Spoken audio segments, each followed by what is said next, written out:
Hello everyone and welcome to our webinar, Project Risk Management Made Easy. My name is Tobias Schroeder and I'm Content Marketing Manager here at SoftExpert. Today's webinar will be presented by Mr. Gus Oliveira, who is an International Product and Market Manager at SoftExpert and has over 10 years experience in the financial and business development field, working in large companies both in the United States and in Brazil as a financial analyst, business strategy consultant, and a project consultant. Gus has a degree in business administration as well as a degree in economics from the University of Massachusetts. Thank you very much for the introduction, Tobias. So let's start off by talking a little bit about what is a risk. A risk is the probability of an event occurring and also the significance of the consequence of that occurrence. So you can see here that there are a couple of different characteristics to a risk. There's a consequence, and then there's some kind of probability of occurrence. So risk management is being able to think ahead of time of what are the potential problems of our project and how might we be able to resolve them. So given that definition, our risks has some characteristics which include a definable event that may occur in the future, a probability of occurrence in the future. So it's not a fact, okay? So it's not 100% probability. So in other words, it's not 100% likely that it's going to occur. But also, it's not fiction. So it's got some probability of occurrence between 0 and 100%. And a matter of fact, if we have something in the future that's 100% likely to happen, that's considered more of a constraint than of a risk, okay? It's probably not something we'll be able to manage it because we can't manage it like we do a risk since it's guaranteed 100% that's going to happen. But we can work around it as if it was a constraint. And also it has to have a consequence of occurrence. So now here's a question that I have for you. Are all risks bad? What do you think? Yes, no, or maybe? The answer to this is no. Not all risks are bad. Many of you probably know that it is true that risks can be positive as well as negative. So what is an opportunity risk or what is a good risk? Okay. An opportunity risk is a definable event. Okay. It has a probability of success, and you will also get a benefit of the success. Now, this still fits the overall definition of a risk. If you remember, the risk has probabilities as well as impact. Now, in this case, we still have the probability, but we have the impact being positive instead of being negative. So then, when you see this kind of event, we call this an opportunity risk or a positive risk. Now, with that being said, most all classical risk management is focused on negative risks. We're trying to make sure that bad things don't happen in our projects. But it's always good to know that we can use some of the same criteria that we're using for risk management of negative risks for positive risks as well. The big difference with opportunity risks is that there's a potential benefit to our project, and we put ourselves in a position where we want to take advantage of that risk. So then we take on that risk ourselves. So why should we take a risk? Okay, many people ask that.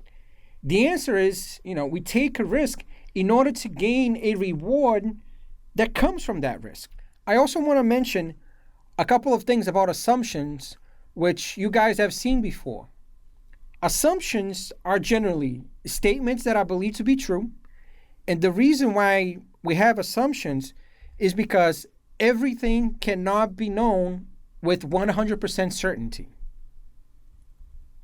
This is especially true when we're talking about longer and more complicated projects. It's just not possible to know everything with a 100% certainty. In some cases, we don't have enough time to understand everything with 100% certainty. And then in other cases, even if we had all the time in the world, we just can't know what the future is going to hold. Our next assumption is to allow you to move on with planning. So, in some cases, we have to make assumptions on things that we believe it to be true so we can then go ahead and complete our training process. Usually, assumptions have to do with planning, although they can be made at any time during your process. If the assumption is incorrect, then we may have to replan. And this is the real purpose of what documenting assumption is. It's to let people know that we don't know everything. So we're going to assume that a certain thing or certain different things are going to happen a certain way. And based on those statements that we believe to be true, we're going to go ahead and plan the rest of the project. And if for some reason those assumptions are incorrect, then we will have to replan. Now, for another definition of assumptions, for example, assumptions could be an event or condition that benefits your project and the combination of probability and impact is acceptable to us. Or it can be an event or condition that impedes your project, okay, and the combination of the probability and impact is completely unacceptable. So in other words, it's a low-level risk. Now, you guys all have heard the word assumptions before and know what it means, but the reason why I wanted to bring it up in this context of this webinar is because assumptions and risks are, they're pretty much two sides of a coin. Assumptions also have some levels of uncertainty and they have some impact to the project, but they are kind of the opposite of the risk. If we got a statement or a condition or an event in the future that has the probability and impact, and if that's important to us, if the combination and probability is acceptable, then we can proceed with it as it being an assumption. And if it's unacceptable, then we can call it a risk. So, what's the difference in terms of the project management side of it? The biggest thing on the project management side of it is that if we have risks, we are obligated to manage the risk or respond to the said risk. If we have an assumption, we don't have the obligation to manage or respond to that assumption, okay? We can state the assumption and then simply move on. But if we have a risk, we can't just state the risk and then move on. We have to state the risk with what the impact of that risk to our project is, and then what our risk plan is, and then what are we going to do to respond to those risks. So this combination of probability and impact being acceptable or unacceptable is basically what separates our assumptions from our risks. So a condition or event that impedes our project, they will either be an assumption or a risk. But an assumption is where you have the combination of probability and impact, they are acceptable. And a risk is where we have the combination of probability and impact where the result is unacceptable. Okay, so now, what is the difference then between a risk and a problem? A risk is not a problem, okay? A problem is a risk that has already come to fruition. Risks are future events that could happen, and problems are, in other words, issues that exist today. So if we have a problem that pops up today, many times, we may look at that problem and say, you know what? We should have seen that coming. And what that implies is that this was a potential problem that existed as a risk that perhaps we didn't recognize it or manage it good enough. And because of that, it actually came to fruition and it is now a current problem or potentially a current issue. So there is a cause for every risk and an effect if the risk occurs. Cause is a situation that exists that sets up a potential risk, which is usually a certainty. The effect is the likely outcome if the risk occurs. So, when talking about risks, we have a cause, okay, that leads to a risk, which will then lead to an effect. The reason why I mention this is because many times when people are talking about risks, they don't articulate what the risk is, okay? They instead, what they're referring to is the cause or the effect of the risk. Let's do a quick example here so you can see what I'm talking about. Let's say that SoftExpert needs to implement our project and risk solution at a company that has factories in remote locations throughout the world. If the communication infrastructure, especially internet access, is not upgraded on time at these remote locations, then the implementation of the solution will not be viable, okay? So now, imagine that you are the project manager responsible for this implementation, and you are asked here, what is the risk? So in your opinion, what is the risk? Is the risk implementing the solution that will be used in remote locations around the world? The solution won't be implemented in some locations? Or that the infrastructure won't be upgraded on time? Our first option is actually the cause, okay? So it's a fact or a requirement. Our second option here, what we have is the effect, okay? So this here would be the effect of what might occur. So our third option, this is our risk, okay? This is where the uncertainty lies. So again, all risks have a probability of occurrence or an uncertainty, and they also have some type of consequence or impact on our project. So what we see a lot in the market today is that when people are documenting a risk, they don't document the risk itself. They're actually documenting the cause. So in this particular case, it wouldn't be uncommon if we were to look at someone's charter and they would say, oh, here's the risk. We have to implement a solution in a developing country. And then if they say that, I would just ask them, well, is that really the risk? Because the risk has to have some probability of occurrence. Okay, so let's move on now to the 4 steps to managing our risks. So first thing we're going to do, we're going to have to identify our risks. Then we will analyze our risk. Then we're going to respond to the risk. And then we're going to monitor the known risks and look for new risks, which is control our risks. So the first step to simplifying our project risk is to identify our risks. So in identifying our risk, the first thing we have to do is have an intense brainstorming session, okay? What do I mean by that?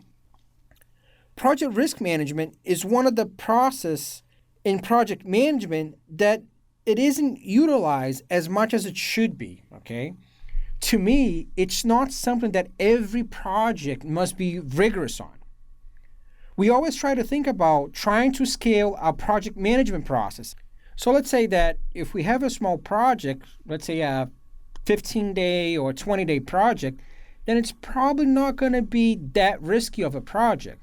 There may be some risks, but generally, the consequence of the risks in small projects are not that great, or they're not that big of consequences. So we don't recommend necessarily that for every single project that we have to always do a full risk management analysis. What I find is that project managers, they shy away from it, okay, for one reason or another.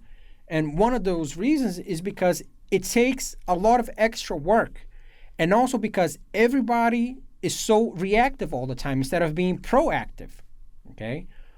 A lot of times stuff happens and we just respond to it, and it doesn't seem like we have the time to just pause and look into the future and see what things may happen to us that we can solve it before they actually cause us problems. So for the project managers that can be more proactive, risk management is actually a great luxury and is of great benefit to be able to project what are the potential problems on our project and to be able to respond to those and hopefully resolve them before they actually occur is much better than always having to deal reactively of problems when they pop up. To me, it takes a lot more loss of focus to deal with things in a reactive mode rather than be able to project out and deal with things while they're still in the future. One of the things that people do to shortcut this step is they do risk identification, but they're only looking for high risks, okay? When you're doing risk identification, the purpose is not just to look at high risks, but is to look for all types of risks.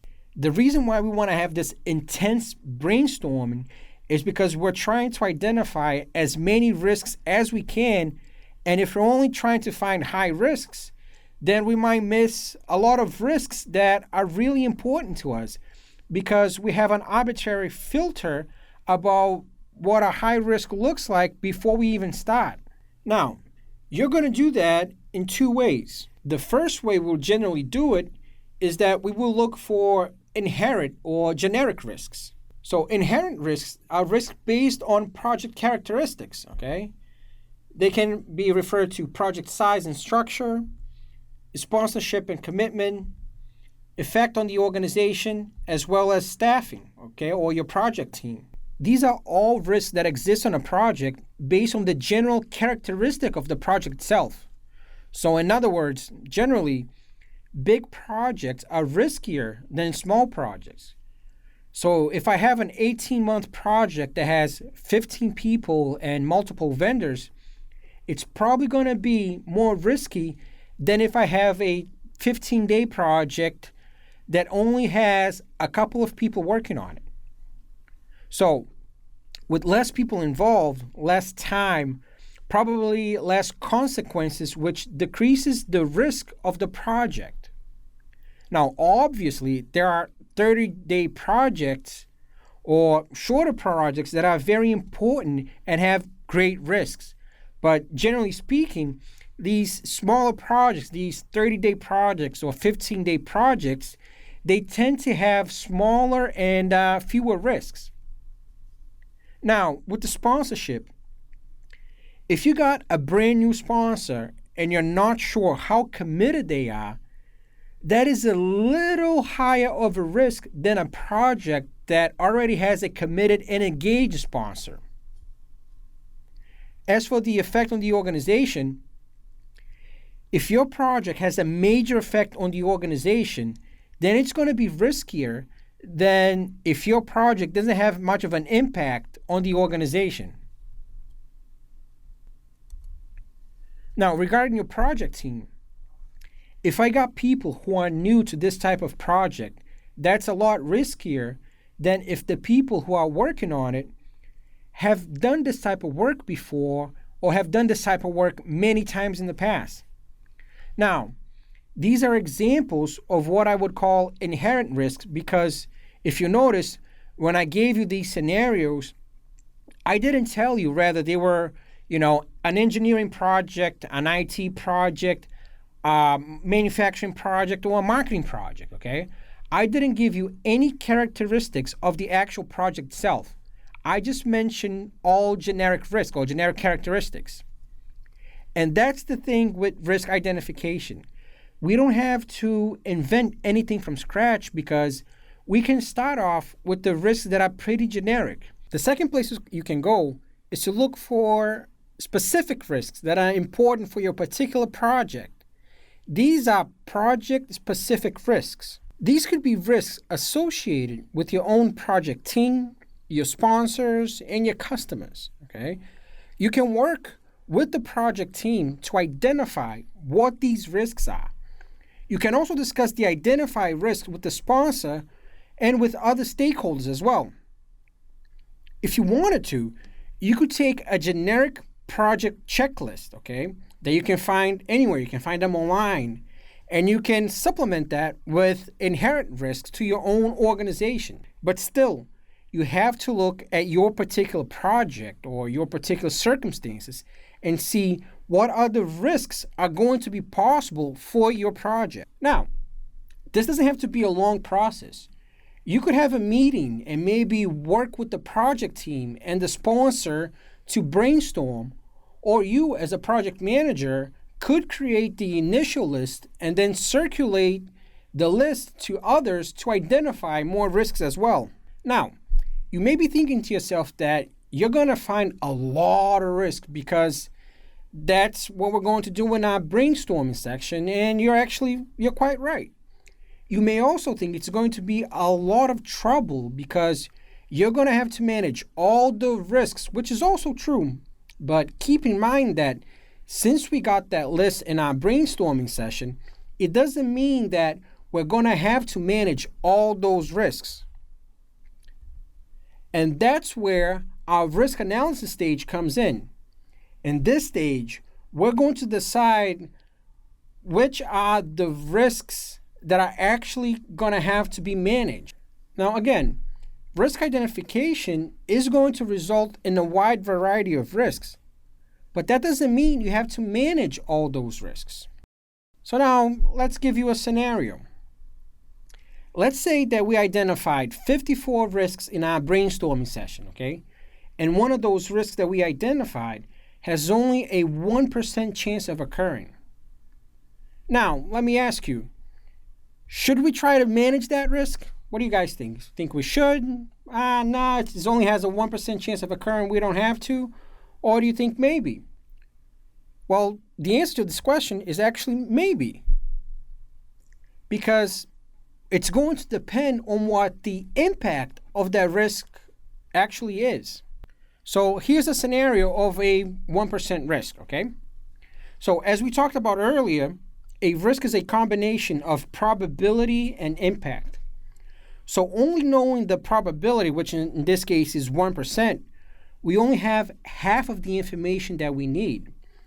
So we need the other half of this information, which is the impact. Now, here's the scenario and the impact, okay? So imagine that we are a braking manufacturing company that manufactures braking systems for school buses worldwide, okay? And our braking system has the probability of 1% of failing per trip that our school buses take. So now for the impact. The impact is that our school buses are going to lose our braking system, okay, causing serious accidents involving many, many children around the world. So as you can see here, this 1% probability is not all that we need to know. And in this particular case, if there is a 1% probability of failure per trip, that's way too high of a probability to accept. So now you can see how we've gone from a situation where a 1% is way too low to a situation where this 1% is considered way too high. And that's why we have risk analysis. So first, we identify all of the possible risks, okay? As many risks as possible. And now we do a risk analysis to try to figure out which are the risks that we actually should respond to. So what is risk analysis? A risk analysis is a method for prioritizing risks to determine which risks should be managed.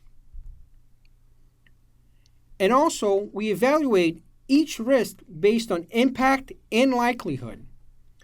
And we can't prioritize unless we have some sense of the impact of the risk and the likelihood of this risk to come to fruition.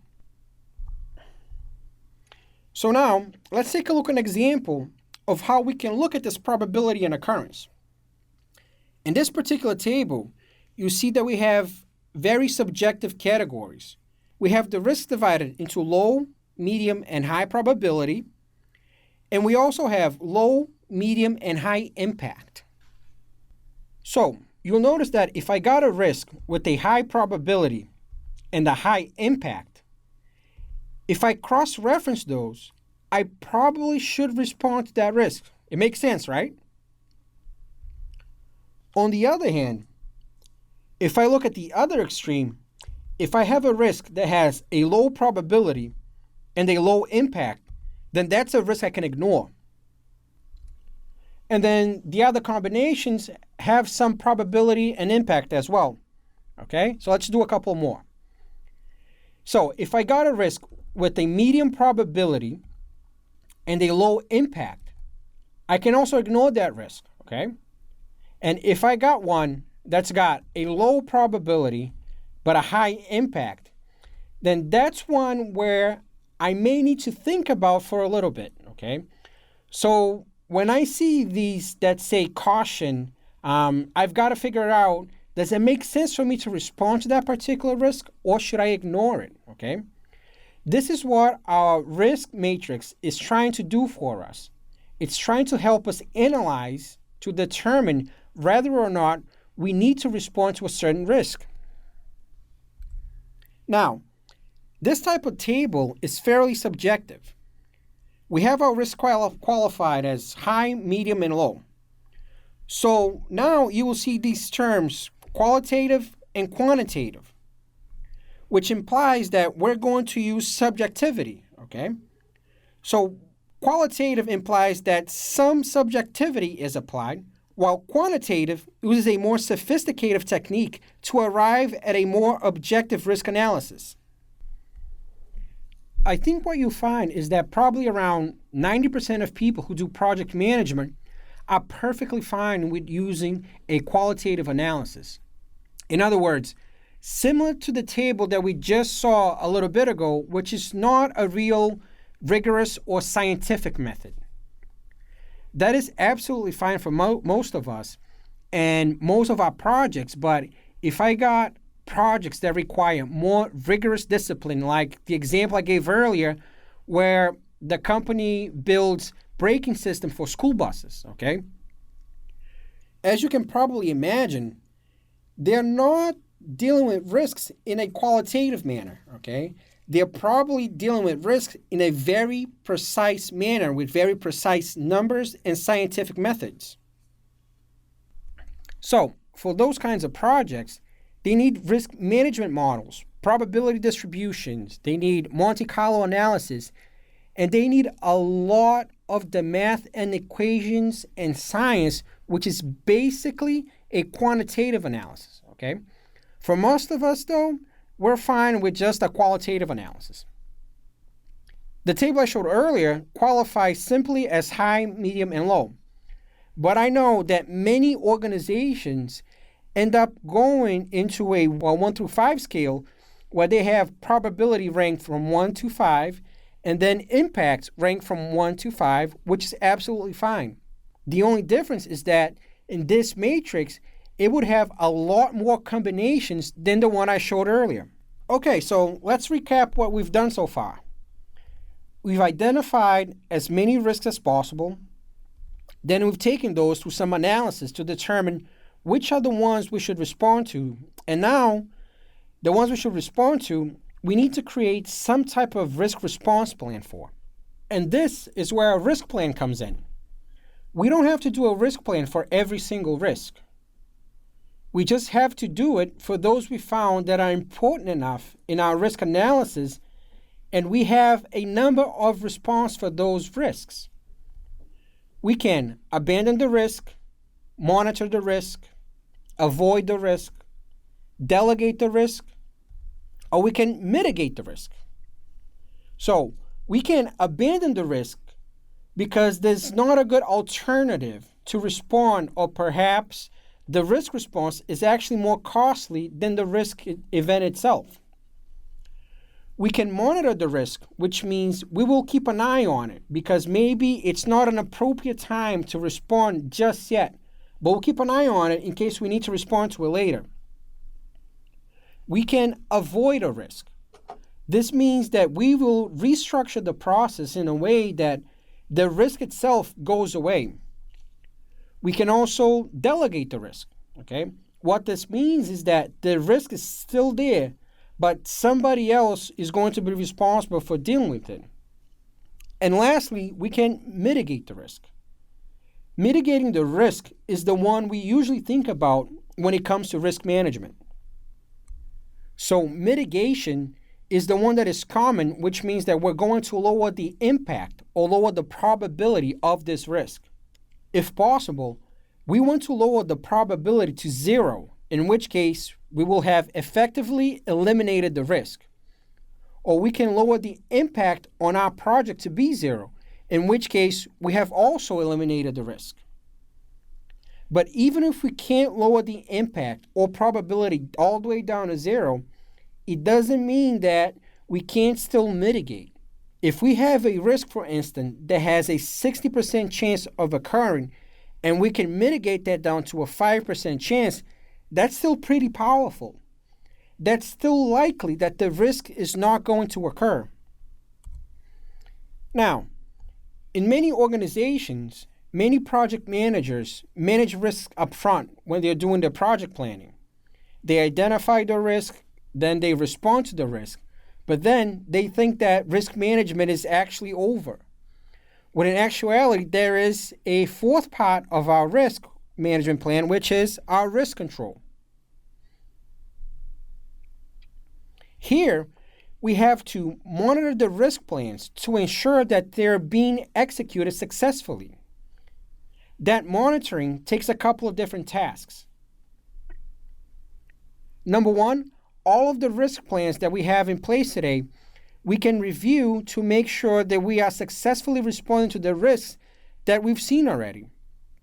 If it looks like we're not responding effectively, we can update the risk plan so we can have a better chance of effectively managing the risk. Also, doing risk control, we have to look for new risks.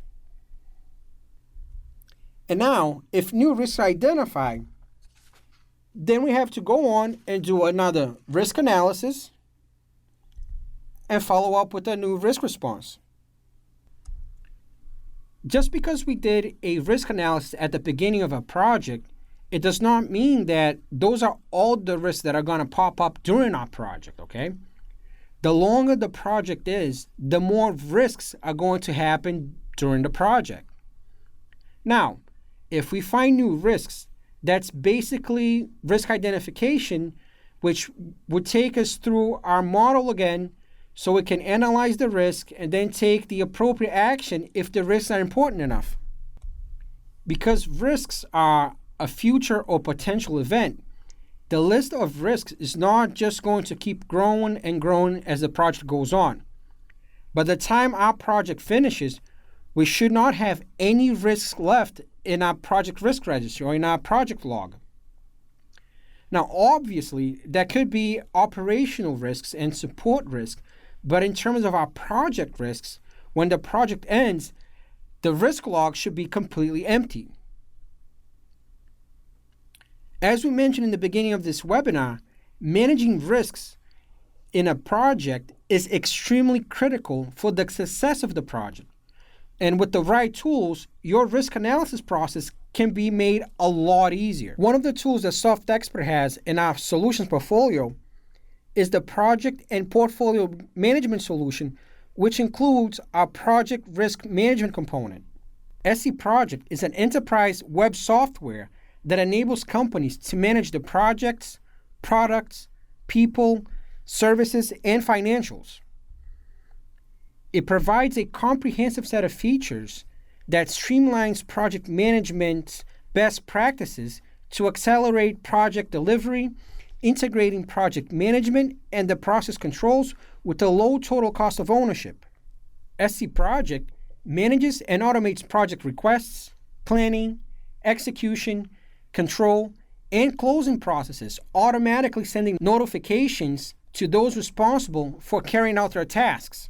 This includes project approval or rejection, assignment to project and task notification, change requests, time slippage, and so on. This ensures project managers and their work teams simple and effective control of their objectives and priorities. SE Risk enables the management of all risks within projects at all its hierarchical levels. The system increases internal communication and performs the management of risks that could compromise the company's strategic course. The solution enables a corporate vision between the risk management departments and internal controls, indicating potential risks that could affect the organization in attaining its objectives. And also, it enables risks to be evaluated by management departments in various ways that are qualitative, quantitative, and by matrix. In the case of abnormalities in the process compliance, such as delays in anticipated deadlines, those responsible for the analysis are notified by these occurrences. In the case of abnormalities in the process compliance, such as delays in anticipated deadlines, those responsible for the analysis are notified of these occurrences. This ensures managers and technical staff an easy and effective control over their objectives and priorities. Thank you, Gus, and thanks to all of you who took part in this presentation. If you have any questions or would like to get in touch with Gus, please email him at gustavo.oliveira@softexpert.com. For more webinars, please visit our website www.softexpert.com. See you next time.